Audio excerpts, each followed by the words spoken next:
Hello and welcome back to the channel. Today we're diving into a tense situation that unfolded in the skies near Okinawa. A story of high-stakes military encounters that could have significant implications for regional stability. Japan has accused Chinese fighter jets of locking their fire control radar onto Japanese military aircraft. This is a serious allegation, and Tokyo has strongly condemned the action as dangerous and a major escalation. So what exactly happened? According to reports from the Japanese Ministry of Defense, the incident involved Japanese Self-Defense Force aircraft that were on a routine surveillance mission in the East China Sea. During this mission, they were approached by Chinese fighter jets. So, the Japanese pilots reported that the Chinese jets engaged their fire control radar. Now, for those unfamiliar with military aviation, this is not a routine maneuver. A fire control radar lock is the final step a pilot takes before launching a weapon, like a missile. It's like aiming a loaded weapon and putting your finger on the trigger. It's an extremely provocative action signaling a readiness to engage. It's considered a hostile act under most rules of engagement. Naturally, Japan's reaction was swift and firm. The government immediately lodged a formal protest with Beijing Shannon.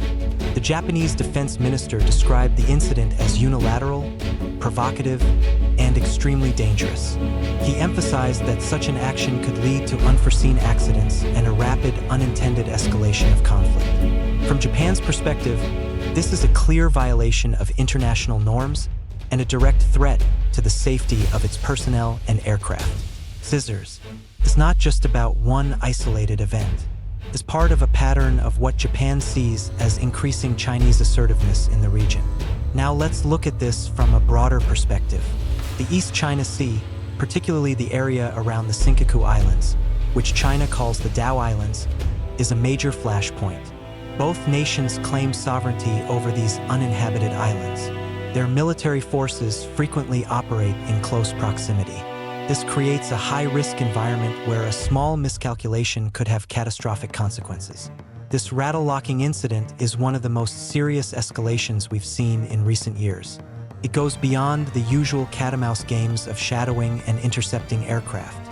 China's official response, as you might expect, tells a different story. Beijing has consistently maintained that its military operations in the area are lawful, defensive, and necessary to protect its sovereignty. They often accuse Japan of provoking situations by sending its ships and planes into WAD.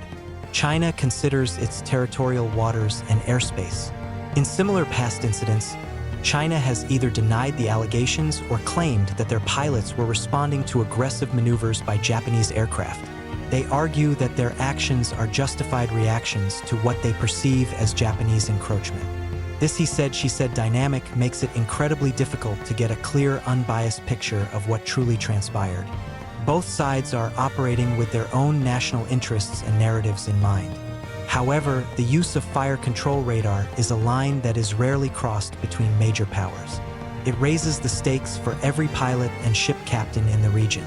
To prevent these close calls from turning into actual conflict day, there have been talks for years about establishing a maritime and air communication mechanism, our sort of military-to-military hotline.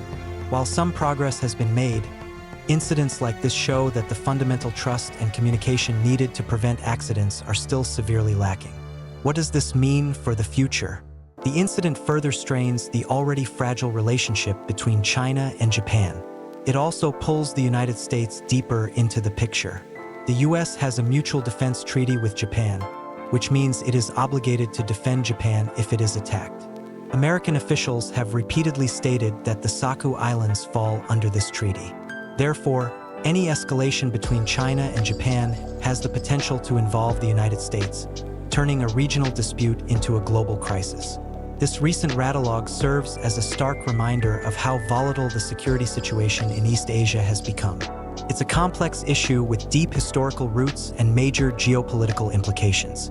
BLLL be keeping a close eye on how this develops and what steps both nations take to de-escalate the situation. What are your thoughts on this?